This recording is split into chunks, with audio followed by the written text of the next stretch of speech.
Congratulations on the purchase of your new Marquis by Beaver Motor Coach. In order to protect your investment, it's important you follow these instructions carefully.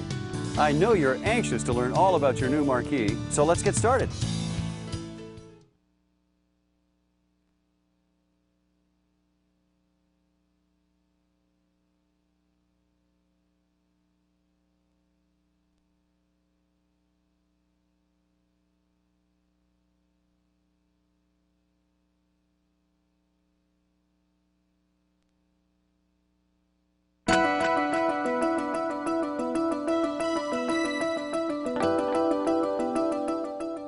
One thing to keep in mind, most systems within your coach will only operate with the coach power switch turned on. If any feature like the lights or air conditioning fails to work properly, check the coach power switch, make sure it's turned on. This switch is also very convenient for turning most of your house lights on or off with just one switch.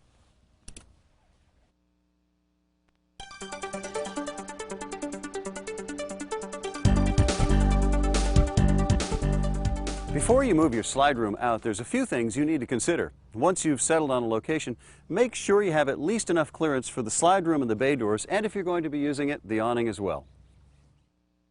Always have your coach at full ride height when moving the slide room in or out.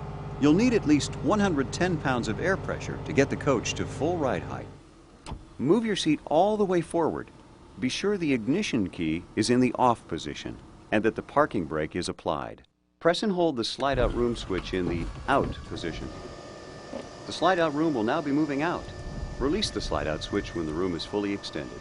You'll notice a change in the sound of the motor. Now you're ready to level your coach.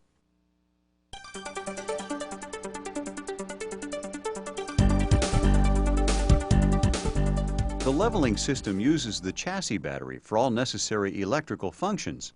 Make sure the battery is fully charged before starting the leveling process. To level your coach, make sure the wheels are straight. Place the transmission in neutral. Apply the parking brake. Turn the engine off. You must not move around in the coach while leveling is in process, as it will confuse the sensors. With the ignition switch in the off position, turn the power switch on the jack control panel to on. The system will go into a self-diagnostic mode. The self-diagnostic mode is indicated by the level sensor lights flashing in a circular pattern and the level light flashing. This will last approximately 20 seconds. When the diagnostic mode is completed, one or two sensor lights will be lighted to indicate the end or side of the coach that's low. If the coach is already level, only the level light will flash. Next, press the auto button on the control pad. The air will begin to release from your suspension. This will last about 90 seconds. The air dump light will illuminate to indicate this process. The system will now start to extend the jacks to the axles and begin to level. When completed, the green level light will come on. You can now turn the system off and move about in your coach. Note, if the coach is too far out of level to start with, the system will indicate this by flashing all the directional lights and the level light simultaneously. There is also a timeout indicator. Each operation has an allotted amount of time to complete a task. If the time runs out before the task is done, it will be indicated by the right and left lights along with the level light flashing simultaneously. Generally, this will indicate one or more jack cylinders are at full extension and cannot move to level the coach.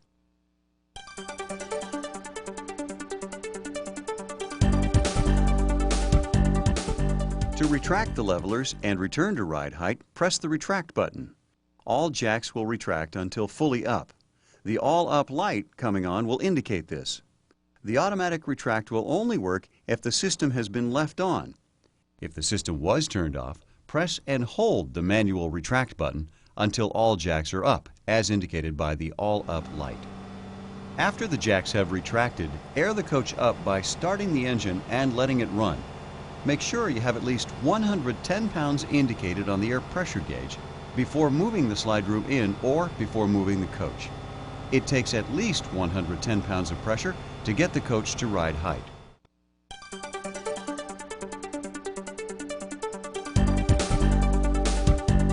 If you have the optional air leveling system, there may be times when it's more convenient to use this system rather than the hydraulic system. If the surface you're parked on is soft, you won't have to place plywood pads or blocks under the hydraulic rams. You can simply proceed to level with the air leveling system. To level your coach, set the emergency brake and put the coach in neutral. Leave the engine running and push the air level button once to enter the air mode. The air indicator light and 4 airbag warning lights will glow steady. Press the air level button a second time. The air indicator light will begin flashing and air leveling will soon begin. It's essential there's no movement in the coach while leveling. When all 4 yellow sensing lights are out, leveling is complete. The air indicator light will stop flashing and turn steady red. The processor is now in sleep mode for 30 minutes. The engine may now be turned off. Every 30 minutes, the processor checks the coach's level condition, makes any adjustments, and then goes back to sleep mode. This will continue until the system is turned off by pushing the off button, or the emergency brake is released.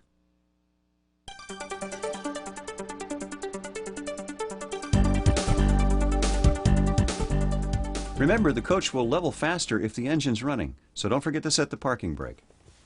Push the air level button once. The air indicator light will glow steady. Individually push the raise and lower arrow. Lights will indicate that air is being added or dumped from the suspension airbags as the coach is being leveled. These are momentary buttons whose functions will stop once they're released. The yellow level lights indicate if a side, end, or corner of the coach is low. To achieve leveling, simply lower the opposite side or end of the coach. If a level cannot be achieved by dumping air, then raise the coach according to the lighted yellow leveling lights. Always give preference to any side light before leveling front to rear. When level, turn the ignition switch off, then turn the air leveling system off.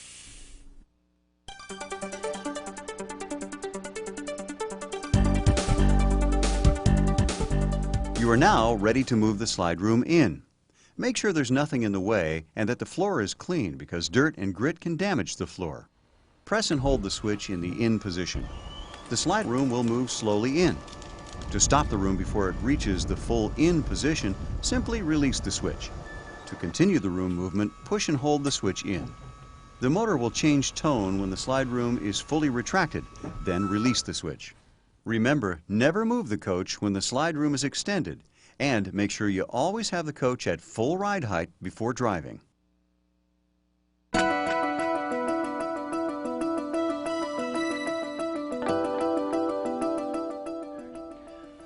The batteries are a crucial part of your electrical system. The health of these batteries directly affects how well your coach performs.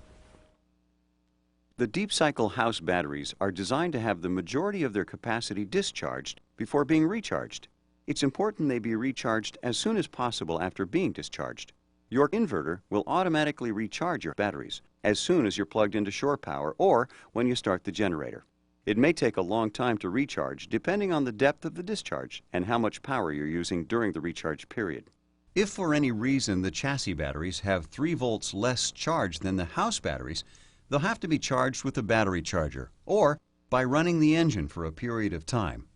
If there's not sufficient charge in them to start the engine, you can use the battery boost switch on the driver's side panel to boost the chassis batteries. Simply hold the switch down for a few seconds, then start the engine while still holding the switch down. Think of it as a set of booster cables in a switch. Check the fluid levels in the batteries at least once a month, or more if the batteries are being used heavily. The electrolyte level should be approximately 3/8 of an inch below the well level to allow for expansion when the battery is being charged. If possible, it's important to have some source of power for the coach when it's being stored to keep the batteries charged. If you have a power source, plug the coach in. This will keep the batteries charged. They should still be checked once a month. If the coach is going to be stored for more than 48 hours without a power source, it's recommended that the battery disconnect switch be turned off. But beware, when you disconnect the batteries, you'll lose the many memory settings within your coach. The batteries are the heart of your coach and must be taken care of properly. If you're going to be dry camping, take care to run the generator often enough to maintain the batteries at a high state of charge to ensure good use and long battery life.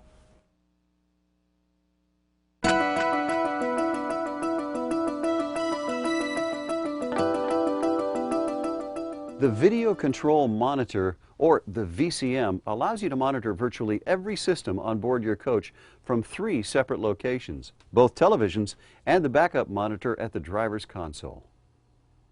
The VCM will automatically turn on when the ignition is on, and likewise will turn off when the ignition is off. Turn the TV on. Press the menu button. Input Select will appear at the top of the main menu. press the plus button. Use the down arrow and select Video Composite. To turn the VCM on while the ignition is on, push up on the VCM toggle switch. Use the toggle switch to navigate through the different selections available. Here are some of the functions of the VCM. Engine transmission status. This is useful not only while traveling to monitor engine and transmission functions, but also to see how warm the aqua-hot system is. It would be the same as the indicated engine and transmission temperature. Electrical systems status. This includes both 120-volt input and 12-volt battery power available and how much power is being discharged. Coach tank miscellaneous status. This tells you the level of your fresh, gray, black, and liquid propane tanks. It also tells you the basement temperature as well as the outside temperature. The trip meter gives you a variety of information about trip legs, trip fuel stats, and engine totals for hours, miles, and fuel consumed. The maintenance scheduler gives you information about when you're due for various maintenance items. Modifying maintenance intervals and resetting miles to go should be done with the ignition on, so the engine information is available for recording. Refer to the owner's manual for preventative maintenance schedules. The time alarm functions allows you to set alarms for most of the items just mentioned. For example, if you want to be reminded about scheduled maintenance, you can set the alarm to let you know when it's due. The idea is for the VCM to monitor various parameters continuously so you don't have to. When an alarm comes on, the VCM is reset to the main menu and the alarm activation window is displayed. This will indicate the source of the alarm. To disarm the alarm, simply move the joystick controller in any direction. System Options is primarily used to select a video source, such as your backup camera. You can use this to view the backup monitor while driving. Note, each time you select Reverse, the backup monitor will automatically come on, but will not remain on after you select Drive, unless you reselect it in System Options under Select Video Source. The other items in System Options have been preset at the factory and should be left alone. The last item, Power Down VCM, shuts the system off.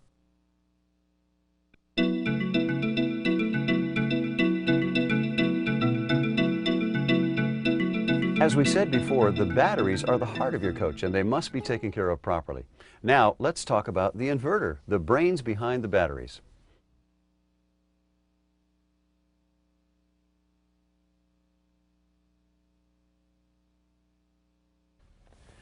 The inverter inverts 12-volt DC power or direct current power to 120-volt AC power or alternating current. This allows you to use appliances when you're either unhooked from shore power and or the generator is off, like when you're traveling. Here are some examples of how the inverter is used. When you're dry camping, that is camping without the benefits of shore power, you can turn the inverter off to conserve energy. If, however, you want to watch the big game on your home theater system and have some popcorn from the microwave, then the inverter needs to be on. One thing to note, the inverter is not set up to power your refrigerator.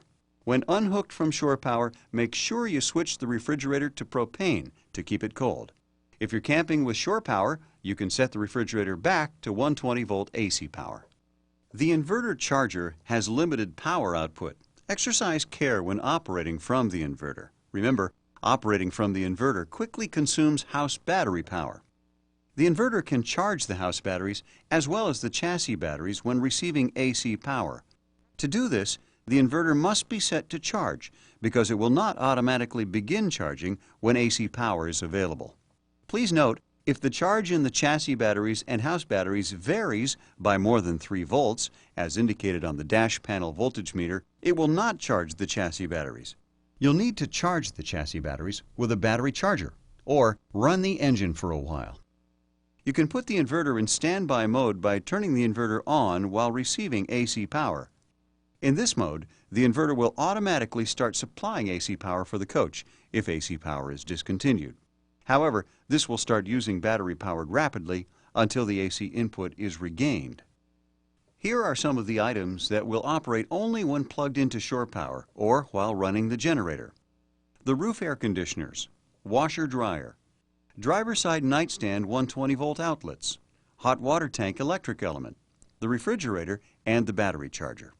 The following items can operate with power from the inverter: the VCR, satellite receiver, Sony surround system, front and rear TVs, microwave convection oven, all house lighting, and all other house 120-volt outlets. The sine wave inverter is a very comprehensive system and will do many different tasks to maintain optimum performance of your electrical system. The settings on the inverters have been preset at the factory and will maintain your electrical system at optimal levels in most cases.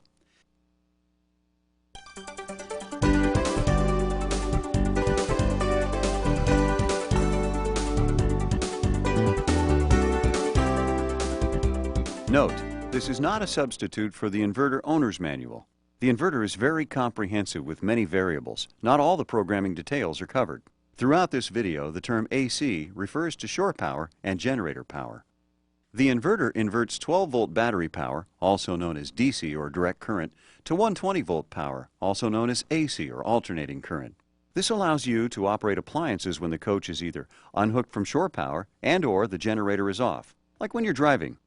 Here are some examples of how the inverter is used. When you're dry camping, that is camping without shore power, you can turn the inverter off to conserve energy. If, however, you want to watch that big game on your home theater system and have some popcorn from the microwave, then the inverter needs to be on. One thing to note, the inverter is not set up to power your refrigerator. When unhooked from shore power, make sure you switch the refrigerator to propane to keep it cold. If you're camping with shore power, you can set the refrigerator back to 120-volt AC power. The inverter charger has limited power output. Exercise care when operating from the inverter. It may be necessary to operate items in sequence, rather than everything all at once. Remember, operating from the inverter quickly consumes house battery power. The inverter can charge the house batteries as well as the chassis batteries when receiving AC power. To do this, the inverter must be turned on or set to charge, because the inverter will not automatically begin charging when hooked to shore power or from the generator. You can put the inverter in the standby mode by turning the inverter on while receiving AC power. In this mode, the inverter will automatically start supplying AC power for the coach if AC power is discontinued.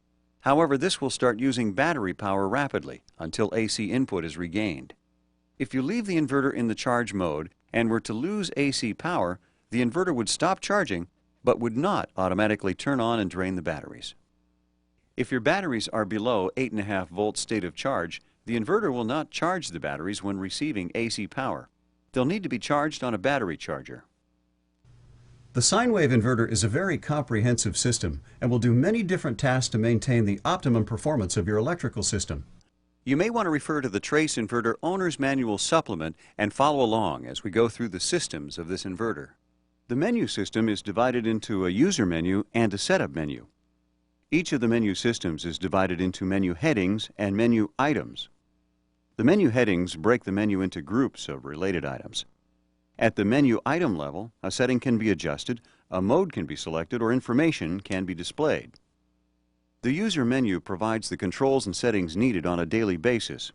It allows you to turn on the inverter and generator, read the AC and DC meters, check on an error cause, and even adjust the inverter clock. The setup menu provides all the settings necessary for the electrical systems to operate at their optimum. Most of these settings are made at the factory and normally do not need to be changed. They're separated from the user menu to reduce tampering and simplify the daily operation of the inverter. The menu system is accessed through the remote control panel. To enter the user menu, press the red on-off button. This will be indicated by the display reading Set Inverter. Press the red button to scroll the cursor. This is the first of 8 menu headings. It is also known as the Inverter Mode 1 heading. Go to the menu headings buttons. Go through the different headings.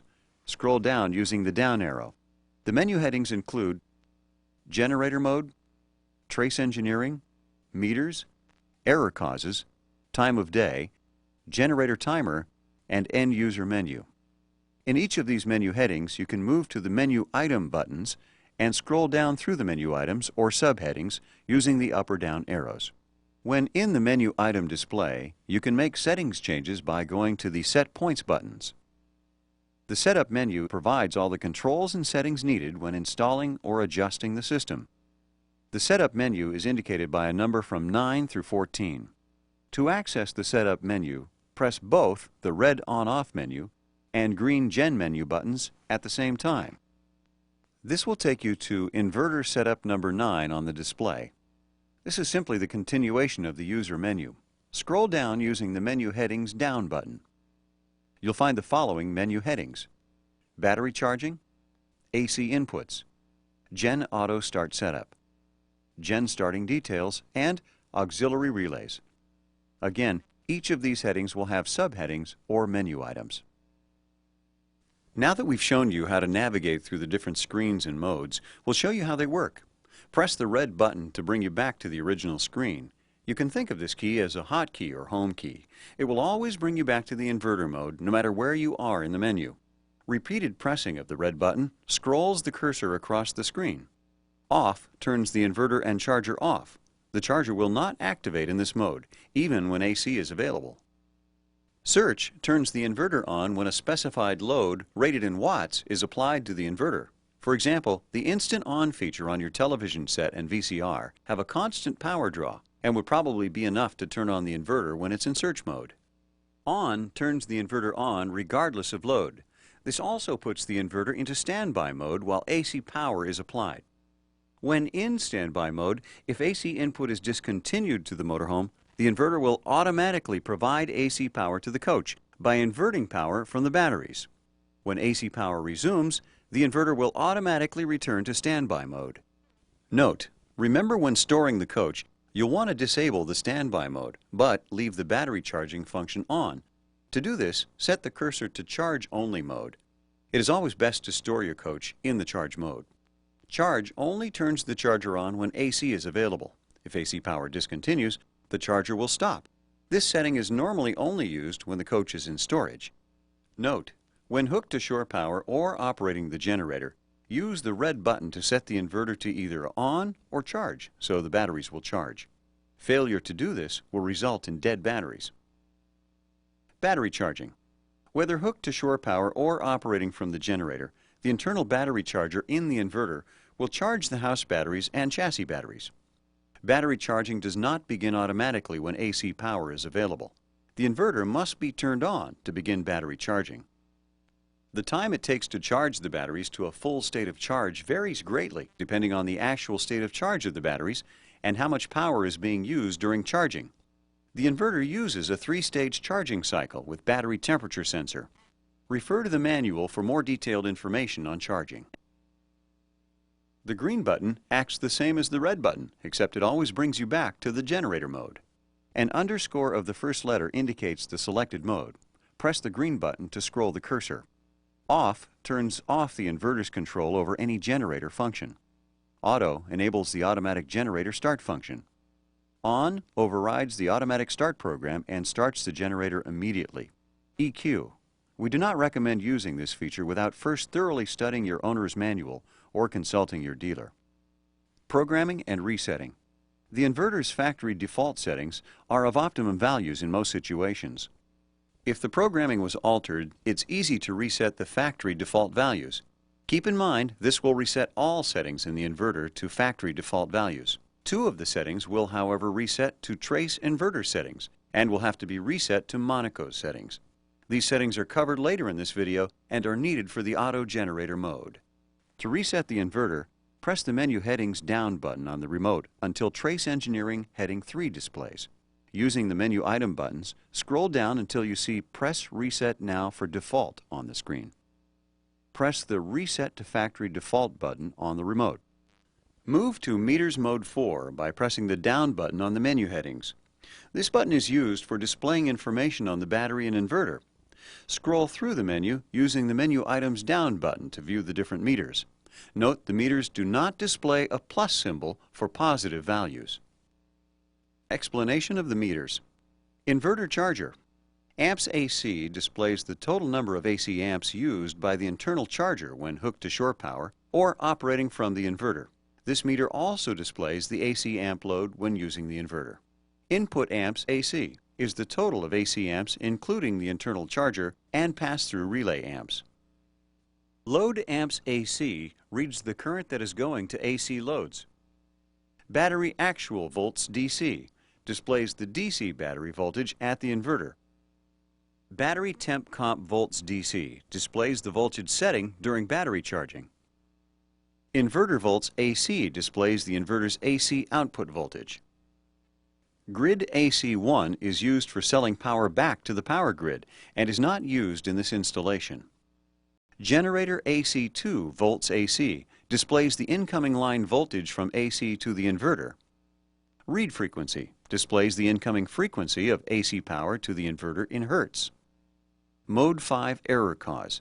This identifies specific error causes. For example, if you have a red LED light on, the cause of the error can be found in this mode. Scroll through the menu items in this heading until you find the item that indicates yes. One of the things you're going to want to know how to do is to set the generator to start automatically when the battery power gets to a certain level of discharge. This is a very useful feature and can enhance the use of your coach and extend the life of the coach's batteries if used properly. Time of day mode 6 and generator timer mode 7 in the user menu are the primary modes used for setting the quiet times for the auto-gen operation. This section covers the procedures to program the automatic generator start function. There are several variables to the program. Some settings may work fine in one location, but not in another. Setting the 24-hour clock. Using the Menu Headings button, scroll to menu number 6, Time of Day. Press down on the Menu Items button. Set Clock Hour will display. Use the Set Point buttons to set the hour. Time changes in 10-minute increments, and the clock is a 24-hour clock. For example, 9 a.m. is 0900, 3 p.m. would be 1500, 7 p.m. would be 1900. Press down on the Menu Items button and Set Clock Minute will display. Use the Set Point buttons to set the minute. Press down on the Menu Items button and Set Clock Second will display. Use the Set Point buttons to set the seconds. Press the Menu Headings Down button and Menu Heading number 7 Generator Timer will display. Press down on the Menu Items button again and Start Quiet Time HM will display. This feature allows you to program the generator to stop running or not start after quiet time begins. Use the Set Point buttons to set the hour and minute at which the generator will start quiet time. Press down on the Menu Items button again. End Quiet Time HM will display. End Quiet Time is the time the generator can come back on under the Auto Gen Start parameters. Refer to the inverter manual for changes in the Auto Gen Start parameters. Use the Set Points buttons to set the hour and minute that will end quiet time. Note, if desired, the quiet time may be disabled. To do this, set the start and end quiet times to the same hour and minute. The next set of instructions covers many variables to program the generator's starting or stopping events. Many different starting conditions, lengths of operation, or stopping conditions are available. If in doubt about changing any settings, the factory default settings are average settings and will work in most situations. When the battery disconnects are shut off, the inverter will revert back to the factory default settings, except for two settings that will revert back to trace engineering settings. This will require you to enter the Setup menu. These settings are under Menu Heading Gen Starting Details. Scroll down to Set Gen Warm-Up Seconds. This needs to be set to 90 seconds, or the generator will shut down right after it starts up. Scroll down again to Set Post Crank Seconds. This one needs to be set to 90 seconds also, or again, it will shut the generator down right away. These will need to be reset to Monaco settings anytime DC power is lost to the inverter, in order for the Auto Gen Start feature to work. Warning: use caution when programming the automatic generator start function. When this feature is enabled, the generator may start at any time. Disable this feature when performing service to the generator or when stored in an enclosed building. To disable the automatic generator start feature, press the green button and scroll to off. Press the red and green buttons simultaneously to continue the generator auto start programming. Heading number 9, Inverter Setup, should appear. Press the Menu Headings Down button to scroll to Headings number 12, Gen Auto Start Setup. Press the Menu Items Down button to advance through the next set of displays. Read all the options first before setting any values of the menu items here. Press the Set Point buttons to change the settings of a menu item. Here are the menu items in Menu Heading 12, Gen Auto Start Setup. First, Set Load Start Amps AC. This starts the generator when the AC current being used in the coach exceeds the preset number of amps set in the display. Set load start delay minutes. This is the time delay period used with Set Load Start Amps AC menu item.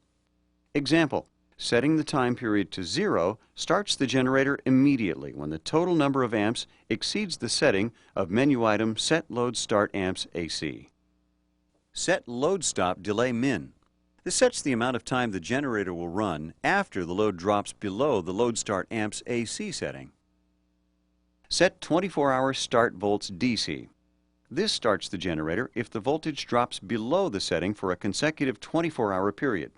For example, if the voltage is set for 12.5 volts DC and house battery voltage drops below 12.5 volts for a continuous 24-hour period, the generator will start. This setting is helpful when storing the motorhome. Caution, it could be several days before the generator starts from the 24-hour voltage setting. Do not use this setting when storing the motorhome inside a storage building. Do not park the motorhome near dry grass. Hot exhaust from the generator could start a fire. Set 2-hour start volts DC. Starts the generator if the voltage drops below the setting for a consecutive 2-hour period. Example, if the voltage is set for 12 volts DC and house battery voltage drops below 12 volts for a continuous 2-hour period, the generator will start. This voltage setting is usually lower than the 24-hour start voltage setting. Primarily used when dry camping. Example, light loads on house batteries over time. Voltage drops at relatively steady rates until obtaining the preset voltage for 2 continuous hours. Set 15-minute start volts DC has the same operating principles as the previous 2 menu items. This voltage setting is used when applying heavy loads to the house batteries. For example, using a lot of lights and the inverter to watch the television and operating the microwave. These types of loads rapidly deplete battery reserves. Battery voltage drops quickly when applying heavy loads to the house batteries. Read 30-second LBCO Start VDC is used with the menu item Set Low Battery Cutoff VDC under menu heading number 9 Inverter Setup.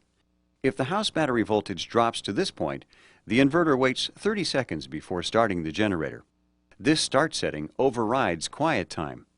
The generator will operate until the bulk and absorption cycles are complete if the generator started from one of the low battery settings. Set exercise period days 30. This setting is for houses and is not programmed for this coach. Set maximum runtime HM. This sets the generator's maximum runtime. An error message will be displayed if the generator operates longer than the time period set. For example, if the maximum runtime is set for 2 hours and the generator runs for 2 hours and 20 minutes, it will give you an error message. This is only a message. To cancel the message, return to the generator mode by pushing the green button. Use the green button to scroll to off. This will also shut the generator off. Use the menu item's down button to scroll down to Set Gen Warm-Up Seconds. This is the same section we spoke of a couple of minutes ago. Use the set point buttons to set the time to 90 seconds. If it is not set to 90 seconds, the generator will shut down prematurely. Use the menu items button to scroll down to Set Post Crank Seconds. Use the set point buttons to set the time to 90 seconds. If it is not set to 90 seconds, the generator will shut down prematurely. To enable or disable the Auto Gen Start program after completing the programming schedule, use the green button to return to heading number 2, Generator Mode. To enable the Automatic Generator Start feature, press the green button and scroll to Auto. To disable the Automatic Generator Start feature, press the green button and scroll to Off. To exit the Setup menu, press either the red or green buttons, or press the up arrow Menu Heading button until you reach the User menu, headings 1 through 8. Remember, this video is just a quick start guide. To learn more about this inverter, scroll through the different screens and explore what they can do. Refer to the manual for extensive details. If you're storing your coach for an extended period of time, leave the inverter in the charge mode and plug into shore power. If you have the optional solar panels, you may not have to plug into shore power if you have an adequate supply of sun and solar panels. Remember, a coach is not like a car. It has many memory functions that constantly drain battery power. If you leave your coach without power for more than 3 days, it may completely drain your batteries, even if nothing within the coach is being used.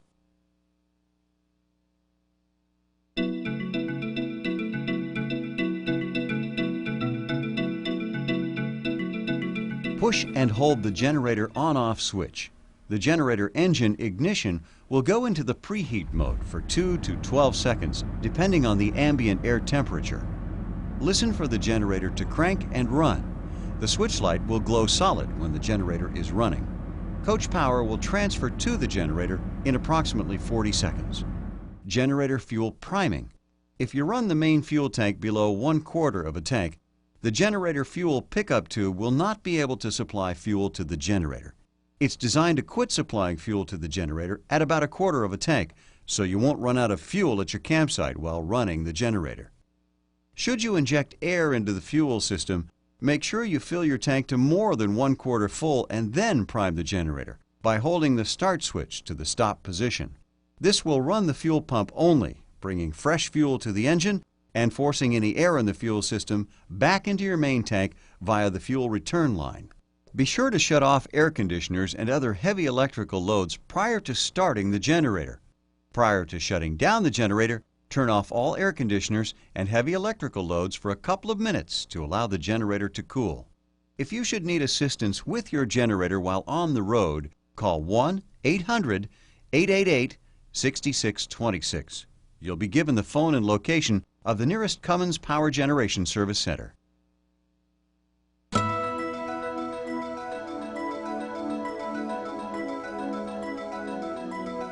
If your batteries have gone dead and you can't run the power cord out, pull it out a couple of inches, then push it back in. This releases the cord from the motor so it can run freely.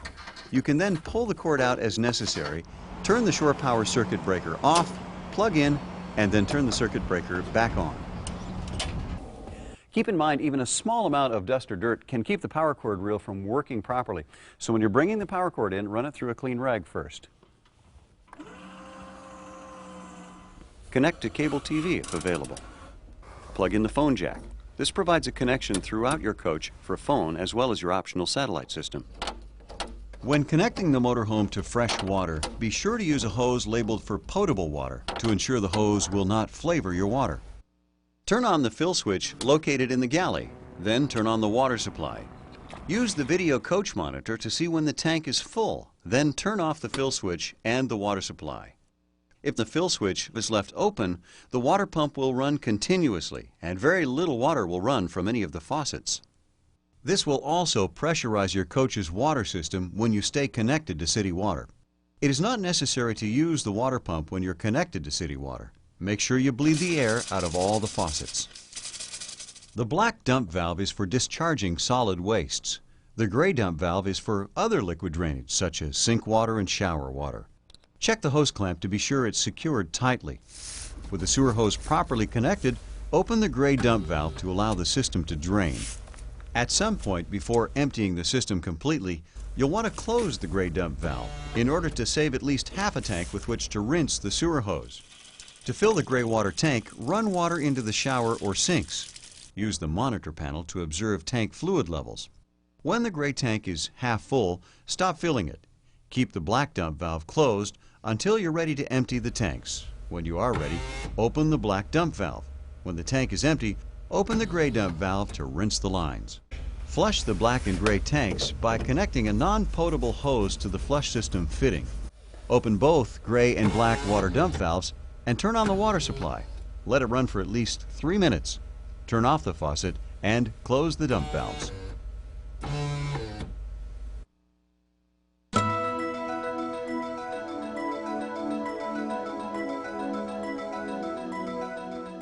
The comfort controls located here and in the bedroom are used for ventilation and air conditioning, as well as the AquaHot furnace. The AquaHot is for heating the interior of the coach and the hot water supply.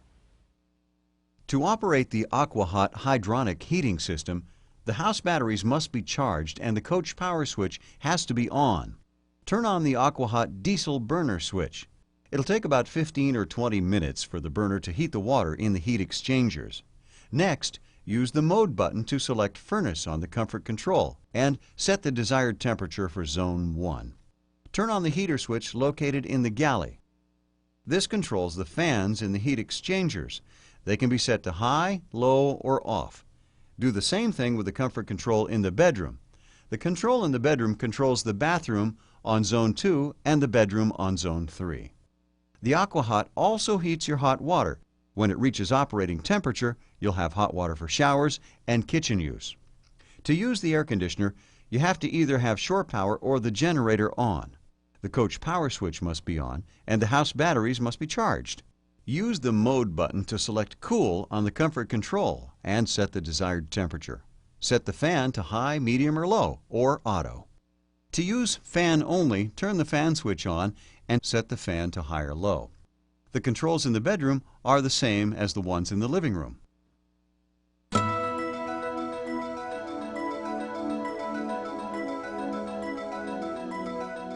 The refrigerator can operate with both AC power and LP gas. To start the refrigerator when plugged into shore power or the generator is running, press and hold the on button until the AC light comes on, or put it on auto. In auto, the LP gas will come on automatically if AC power is lost.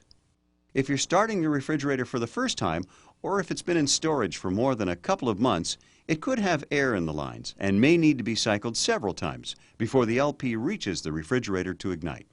To cycle the refrigerator igniter, turn the refrigerator on, wait for about a minute for the automatic igniter to light. If it fails to ignite, turn it off, then back on again. Repeat this cycle until the refrigerator burner ignites. The gas light on the refrigerator panel will light up when it ignites.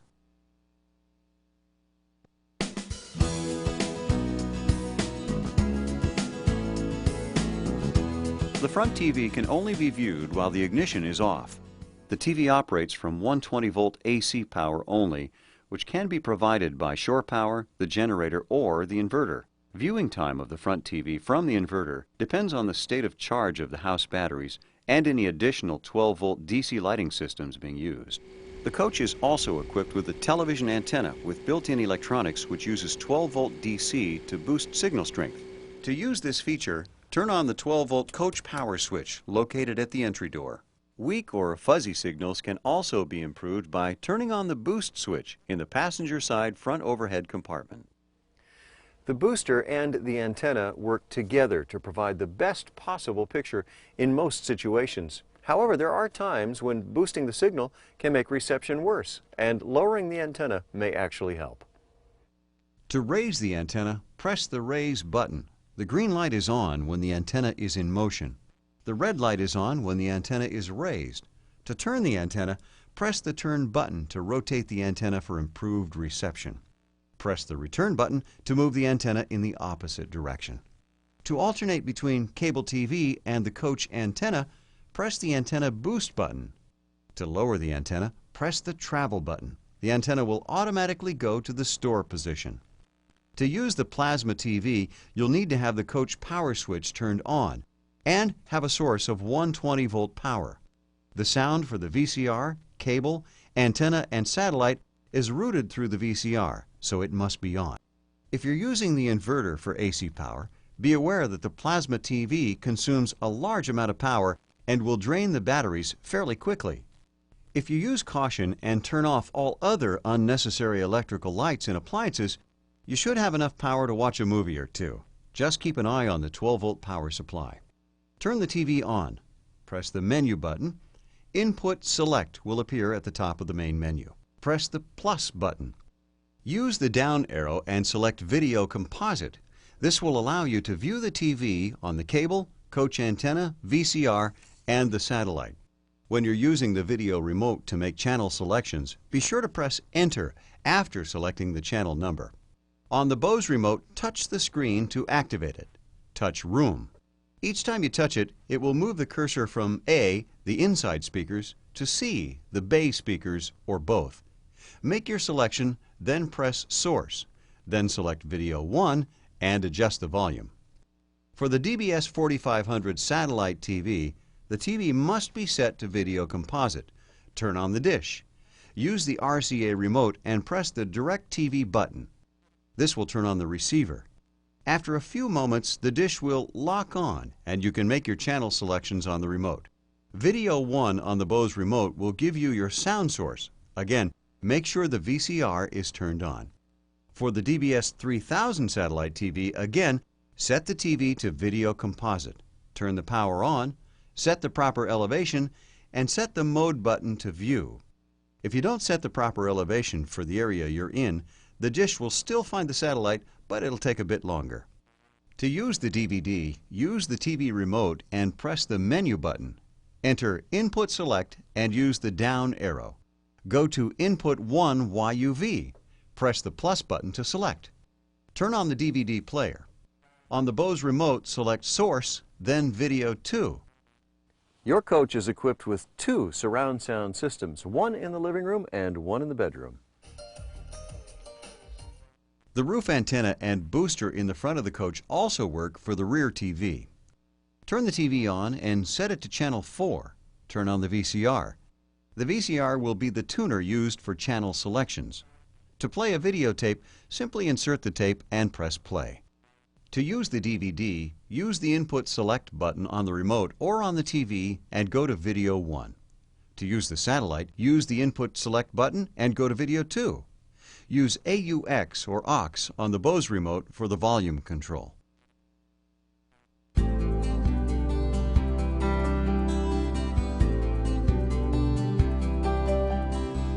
The Girard awning is very simple to operate. It uses 120-volt AC power, so you'll need a power source available like the inverter, the generator, or shore power. It also features this remote control for the ultimate ease of use. To extend the awning, push the awning button, and it will extend all the way out. If you want to stop it for any reason before it reaches full extension, push the button again. It's important not to leave the awning partially extended in the rain. It should be all the way out or all the way in, as the support arms are designed to offer the most support when extended all the way. To retract the awning, push the button again. It will move all the way to the stow position. Again, if you want to stop it, simply push the button one more time. This awning has a wind sensor that will automatically retract the awning when it senses a wind speed that could cause damage. Now that you're the proud owner of a new Beaver motor coach, we'd like to make it possible for you to expand your lifestyle to include participation in our clubs and rallies. Once we receive the limited warranty registration card from your dealer, you'll be mailed a new owner packet that will include an application for a free 1-year membership in the Family Motor Coach Association and the Beaver Ambassador Club, and a copy of Beaver Tales. Be sure to mail that application soon. Also included in the new owner packet will be your first issue of our Beaver Journal magazine. As a member, you will receive this incredible magazine every other month free for a year. This publication will keep you up to date on rallies and events. Our clubs have many wonderful members who love to get together at rallies and enjoy each other's company, as well as many fun activities. If you do not receive your new owner's packet within 3 weeks after delivery, please call Frank Valentine, Beaver Ambassador Club, at 800-634-0855, extension 3625, or email fvalentine@monacohr.com. And welcome to the Beaver family. We've just covered some of the most asked about features on your new Beaver. If you still have further questions about how your coach operates, refer to your owner's manual or consult your dealer. And thank you very much from Beaver Motor Coach.